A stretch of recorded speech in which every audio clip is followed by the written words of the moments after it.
여러분, 여러분의 걸음이 주님과 함께하는 걸음임을 믿으십니까? 믿으십니까? 우리 믿음대로 될 줄 믿습니다.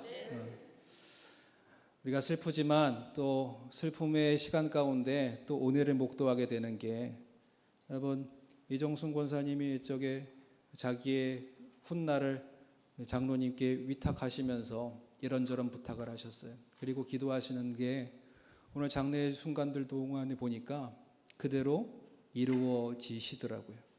그리고 마지막 납골하는데, 여러분, 부산 추모공원의 그 납골 땅은 순차적으로 들어가게 되어 있습니다. 근데 가장 좋은 눈높이에 가장 가운데 다른 어떤 곳보다 볕이 잘 드는 자리로 하나님이 빈자리를 예비해 두셨더라고요. 그 마지막 순간을 함께 하는데 그 시간이 또 얼마나 은혜가 되든지, 하나님이 이 순간까지도 함께 해주시는구나. 여러분, 그걸 느끼니까 함께 했던 모든 분들의 마음에 위로가 전하여졌습니다. 오늘 우리의 걸음이 어떠한들 어디에 있든 무엇을 행하든 하나님이 함께 하심을 여러분 믿으시기 바랍니다. 그 믿음의 걸음의 고백대로 나아갈 때에 주님께서 또 역사해 주신다는 거예요. 여러분, 언젠가 청담에 미용실을 한다 그러니까는 조금 그럴 수도 있겠지만 샵을 운영하던 원장님이 계셨어요. 그리고 교회에 출석하시면서 교회에서 헌신하고 수고하면 복 받는다고 이야기를 하니까 열심히 헌신하고 수고하시고 또 미용 선교 때마다 함께 하시고 어려운 이웃들을 위해서 자기의 달란트를 아끼지 않았어요. 그런데 참 놀랍게도 헌신과 수고에 마치 하나님께서 그대로 응답해 주시는 것처럼 사업이 잘 되었어요. 그리고 심지어 많은 사람들을 키워내서 여러 지점을 내기도 했습니다. 그리고 내는 지점들마다 너무 잘 되는 거예요. 그래서 또 사업을 확장하게 됩니다. 언젠가 찾아와서 그렇게 말씀하시는 거예요. 목사님, 이제 제가 사업을 확장합니다. 또 많은 사람들이 혜택을 받길 원하면서 두피 관리 기계를 새로 출시한다는 거예요. 그리고 이번에 홈쇼핑에 그거를 출시하는데 여기에 모든 사활을 걸었대요. 모든 사활을 걸었다는 그 말에 제가 잠깐 두렵더라고요. 다 쏟아부은 건 아니실까? 걱정과 염려였는데 그분이 많이 기도해달라고, 하나님 도와주셔야 된다고 그렇게 기도를 받고 가셨어요. 그리고 한 달이 지나도록 그분이 보이지 않는 거예요. 어떻게 됐을까요? 약 10만 개의 제품을 생산했는데 그 홈쇼핑에서 잘 되지 않는 거예요. 그리고 아무리 찾아가도 만나주지 않아요. 그리고 가장 가까웠던 분이 옆에 가셔서 근황을 물었더니 그러시는 거예요. 하나님이 안 계신 것 같다고. 내가 그렇게 기도하고 그렇게 수고하고 헌신했는데 어떻게 이렇게 기도를 안 들어주실 수가 있냐고. 하나님이 안 계신 것 같다고. 나를 도와주지 않으신 것 같다고. 여러분, 우리는 때로는 이해할 수 없는 고통이 찾아오고 기도가 막히고 말씀의 은혜도 예배의 감격도 사라진 것 같을 때 하나님이 나와 함께하지 않는 것 같다고, 아니 하나님이 계시지 않는 것 같다고 얘기해요. 필립 얀시라는 사람이 그의 책에 제목을 이렇게 정했습니다. 내가 고통당할 때에 하나님, 당신은 어디 계셨습니까? 그 의문을 갖게 된다는 거예요. 분명히 나를 인도하신다면서 구름기둥과 불기둥으로 너를 지키겠노라고 주님이 말씀하셨는데 나를 인도하시던 하나님의 손길이 더 이상 보이지 않을 때 우리는 속으로 중얼거립니다. 하나님이 나를 버리신 것 같다고. 오늘 이 자리에 이런 마음으로 앉아 계신 분이 계신지요? 예배당에 오셨지만 속으로 홀로 남겨진 것 같은 분, 찬양을 부르면서도 가슴은 무겁기만 하신 분, 오늘 하나님께서 여러분에게 이 말씀을 선포하십니다. 뭐라고 말씀하실까요? 나는 한 번도 너를 떠난 적이 없노라고. 주님은 늘 우리와 함께하고 계시는 줄 믿습니다. 하나님이 늘 우리의 뒤에서 지켜주신다는 거예요. 우리가 함께 읽은 첫 번째 출애굽기 14장 19절의 말씀에 이렇게 전합니다. 이스라엘 진 앞에 가던 하나님의 사자가 그들의 뒤로 옮겨가매. 아멘. 어디로 옮겨가셨다고요? 그들의 뒤로 옮겨가셨대요. 여러분, 이스라엘 백성을 생각해 보세요. 430년 노예의 삶, 채찍 소리와 함께 잠이 깨고 채찍 소리와 함께 잠이 들었던 그런 사람들이었어요. 하나님은 그들에게 기적을 선사하시면서 이끌어내어 주셨습니다. 10가지 재앙으로 저 애굽을 압도하는 힘과 능력과 권세를 보여주시면서 그들을 이끌어내어 주셨어요. 그리고 불기둥과 구름기둥은 하나님께서 이끄시는 손길로 그들에게 여겨졌다는 겁니다. 그런데 홍해가 앞을 가로막은 거예요. 뒤에서 바로의 철병거가 몰려옵니다. 전진도 후퇴도 불가능한 절체절명의 위기의 순간 분명히 더 우리와 함께 있어야 할 하나님의 구름기둥이 눈앞에서 사라져 버렸어요. 앞서 가시던 하나님이 보이지 않습니다. 백성들이 그 순간에 마음이 무너지는 거예요. 원망이 찾아오는 거예요. 차라리 애굽에서 죽었더라면, 우리로 장지가 없어서 묻을 곳이 없어서 여기에 나와서 여기에 죽게 하느냐고 모세를 향해서 날선 비판과 원망을 쏟아냅니다. 하나님이 우리를 버리셨다고 생각한 거예요. 그런데 그 하나님이 떠나신 게 아니었습니다. 앞에서 사라진 것이 아니라 어디로 가셨다고요? 우리의 뒤로 가셨다고요. 가장 위험한 자리, 애굽 군대가 몰려오는 그 방향, 하나님이 거기에 계셨다는 겁니다. 백성의 뒤를 막고 몸으로 그들을 보호하고 계셨다는 거예요. 여러분 믿으십니까? 하나님이 눈앞에 사라졌을 때 그분이 사라진 것이 아니라 내 가장 연약한 곳, 위험한 곳, 그곳을 주님이 지키고 계시는 줄 믿습니다. 여러분, 북아메리카 인디언 부족의 성인식 이야기를 아시나요? 13살이 되면 이 성인식을 치르는데 아버지의 손에 이끌려서 숲속 깊은 곳에 가서 하룻밤을 보내게 되는 거래요. 혼자. 근데 그냥 혼자 있는 게 아니라 그 눈을 다 보지 못하게 가리워 놓고 24시간 아침 동틀 때까지 홀로 남겨져 있게 둔다는 거예요. 이 아버지가 아이의 눈을 가리고 맹수가 울부짖는 산속으로 데려갑니다. 이 밤을 버티면 넌 어른이 되는 거다. 그 말을 남기고 냉정하게 돌아서는 거예요. 소녀는 밤새 두려움과 싸웁니다. 떨고 울고 여기에다 나를 홀로 내버려두다 못해 눈까지 가린 아버지를 원망하는 거예요. 그러다가 희미하게 그 가린 눈 사이로 빛이 스며드는 걸 느낍니다. 아침에 동이 튼 거예요. 이제 나는 어른이 되었다. 동이 트고 눈 가리개를 벗는 순간 눈물 짓고 아버지를 원망했던 이 소년이 당황하는 거예요. 눈 가리개를 벗어내어서 보니까 밤새 피 흘린 채로 활시를 당기면서 그 아들을 향해서 달려들었던 모든 짐승들을 다 죽이고 지켜낸 아버지가 여전히 활시위를 팽팽하게 당기면서 얼마나 당겼는지 그 활시위가 손에 상체기를 내서 피가 흐르고 있는 거예요. 아버지가 떠난 줄 알았는데 그 아버지가 아들 곁에서 밤새 맹수로부터 아들을 지켜내고 서 있었던 겁니다. 여러분, 우리 하나님 아버지가 그렇게 한 번도 우리를 떠나지 않으신 분이 우리 하나님이신 줄 믿습니다. 우리 눈에 하나님이 보이지 않는 그 순간 하나님은 우리의 등 뒤에서 피 흘리며 서 계신다는 거예요. 우리를 지키시기 위해서 사망 권세에 우리가 넘어가지 못하도록 당신이 그 십자가를 다 지시고 피 흘리면서까지 우리를 지키신 분이 우리 하나님이신 줄 믿습니다. 하나님은 결코 우리를 버리지 않으셨다는 거예요. 우리의 가장 연약한 우리의 뒤에서 나를 지키고 계십니다. 여러분, 그리고 주님께서 우리를 지키시면서 우리를 형통케 하신다는 거예요. 오늘 창세기 39장 2절과 3절에 이렇게 전합니다. 여호와께서 요셉과 함께 하심으로 그가 형통한 자가 되어 그의 주인도 여호와께서 그와 함께 하심을 보았더라. 여러분 믿으십니까? 여러분, 요셉의 인생을 보세요. 하나님이 꿈을 주셨습니다. 그 꿈은 영광스러운 꿈이었어요. 그런데 그 꿈을 꾼 이후에 그의 삶이 오히려 더 깊은 어둠 속으로 빠져드는 것을 보게 됩니다. 형들에게 버림을 받았습니다. 노예로 팔렸어요. 누명을 쓰고 감옥에 가게 되었어요. 하나님이 꿈만 주고 다 떠나버리신 것 같아요. 그런데 오늘 성경은 말합니다. 여호와께서 요셉과 함께 하심으로, 여호와께서 요셉과 함께 하심으로. 여러분, 이 짧은 문장이 창세기 39장에 몇 번이나 나오는지 모릅니다. 한 번, 두 번, 세 번. 성경이 집요하게 가장 어려운 순간에 그때에도 하나님이 요셉과 함께 하셨다고 선언하시는 거예요. 요셉이 느낄 때는 혼자였어요. 버려진 것 같았습니다. 그러나 하나님의 눈은 한 번도 요셉을 떠나지 않으셨다는 겁니다. 노예가 된 요셉의 손에 복을 주셨어요.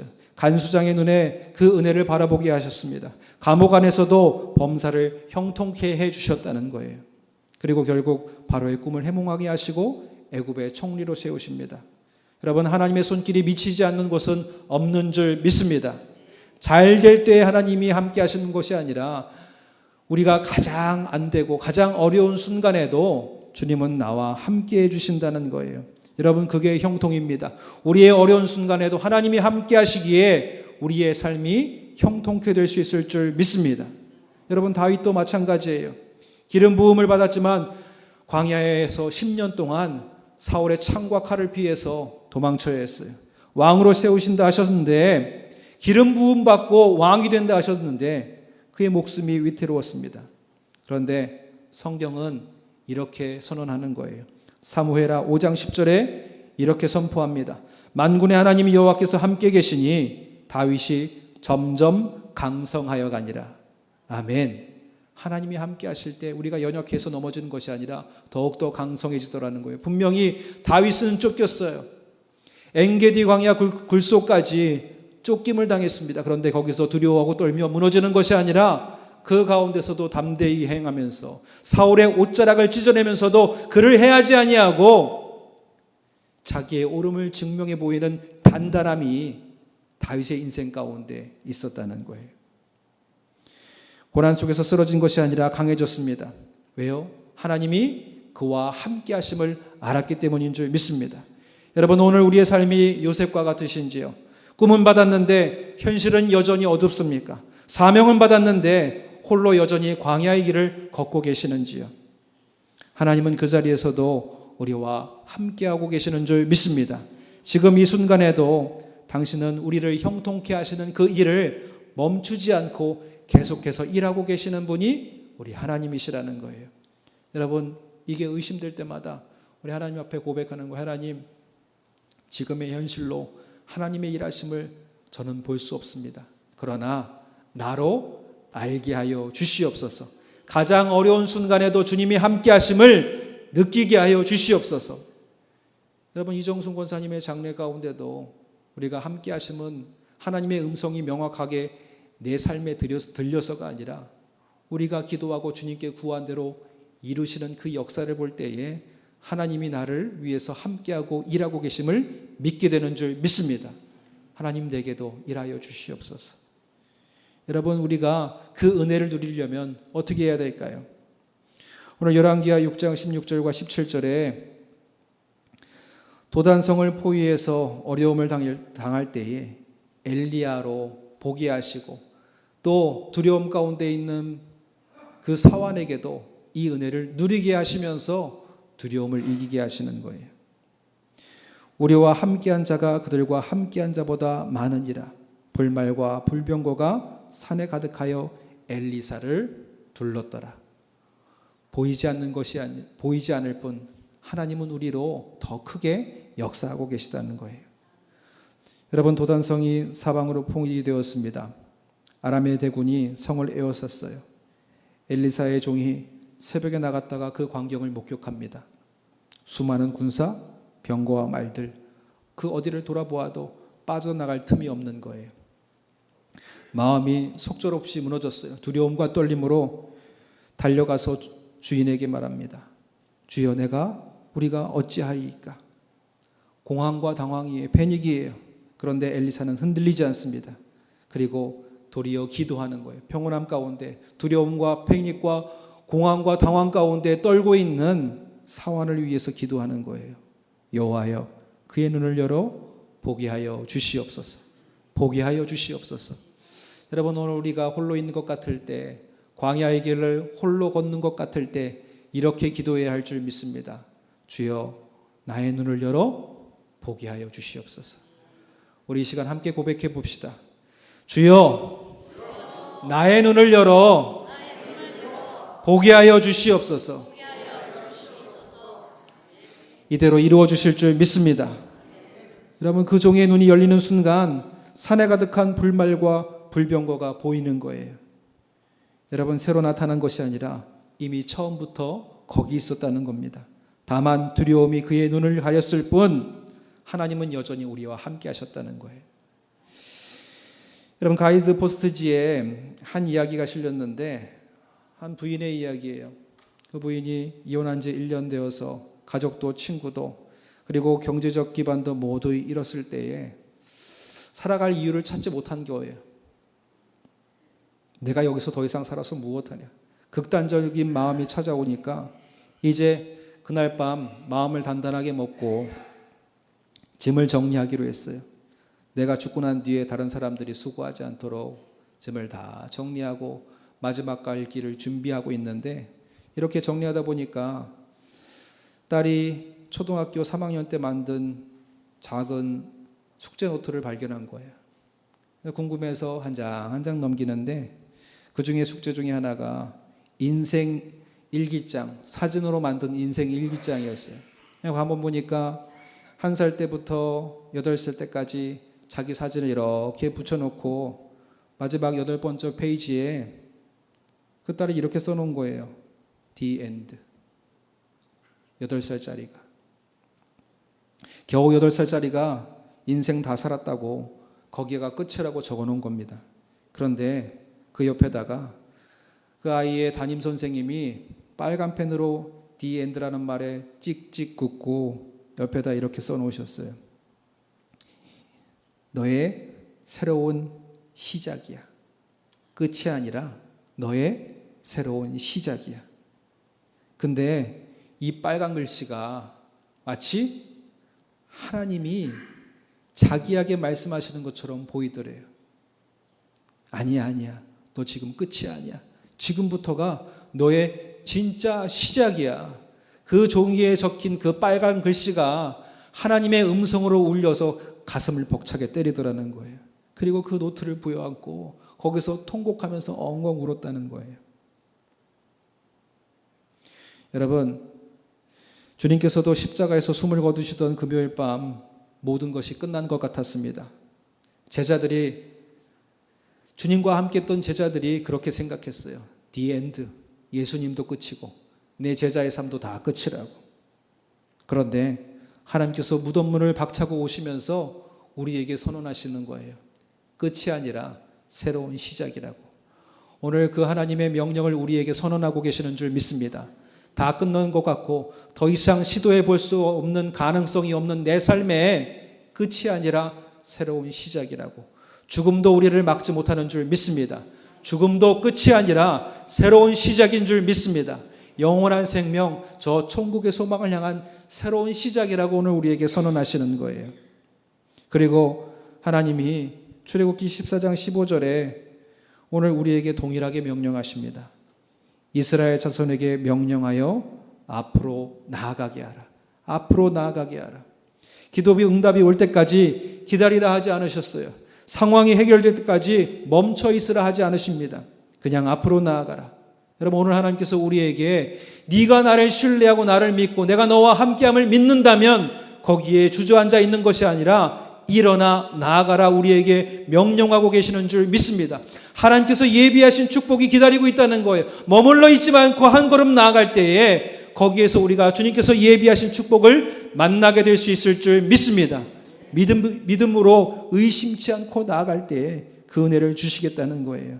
두려워하지 말라. 이것이 끝이 아니다. 홍해가 갈라지는 순간의 역사를 우리에게 보여주신다는 거예요. 막힌 인생의 걸음 가운데 새로운 길을 내어주시겠다는 거예요. 끝이 아니라 시작이다. 여러분, 이 선을 내 인생 가운데 선포하게 되시기를 주님의 이름으로 축원드립니다. 오늘 우리에게 3가지 선언이 주어졌어요. 하나님이 내 뒤에서 지켜주고 계신다. 하나님이 끝까지 나와 함께 하시며 내 가장 어려웠던 순간을 당신께서 형통케 하신다. 두려움을 버리고 하나님을 믿는다면 두려움 가운데 떨릴지라도 한 걸음 더 나아가라. 여러분, 오늘 우리는 혼자가 아닌 줄 믿습니다. 하나님이 우리의 등 뒤에서 함께하고 계십니다. 그리고 우리를 위해서 당신의 손가락에 피가 나도록 우리를 사망의 권세 가운데서 지키시고 부활의 능력으로 우리를 이끌어주고 계신다는 거예요. 사망의 권세에 우겨싸움을 당하지 않고 거기에 덮쳐지지 않도록 사망 권세를 이기시고 나오셔서 우리를 지키시는 하나님. 요셉과 함께 하셨던 분, 다윗과 함께 하셨던 그분이 오늘도 우리와 함께 하심을 믿으시기를 주님의 이름으로 축원드립니다. 여러분, 저는 오늘 시편 42편 5절의 말씀이 여러분의 고백이 되었으면 좋겠어요. 제가 읽어드릴게요. 내 영혼아 내가 어찌하여 낙심하여 어찌하여 내 속에서 불안해하는가. 너는 하나님께 소망을 두라. 그가 나타나 도우심으로 말미암아 내가 여전히 찬송하리로다. 아멘. 오늘 두려움이 내가 보지 못했던 하나님이 내 삶에 나타나셔서 나를 도우심에 우리의 두려움과 떨림과 원망의 목소리를 무엇으로 바꾸신다고요? 찬송으로 바꾸어 주시는 줄 믿습니다. 여러분, 낙심하지 마십시오. 포기하지 마십시오. 두려움을 버리고 하나님 바라보면서 한 걸음 더 나아가시길 바랍니다. 그러면 막혔던 우리의 인생의 홍해의 앞바다가 길이 되고 하나님의 예비하신 축복으로 바뀌어지게 될 줄 믿습니다. 여러분, 우리 앞에 홍해는 반드시 갈라지고 우리의 삶에 하나님께서 보내신 천군과 천사들과 불병거가 나를 지키시고 안위하심을 목도하게 되시는 저와 여러분들이 되시기를 주님의 이름으로 축원드립니다. 기도하겠습니다.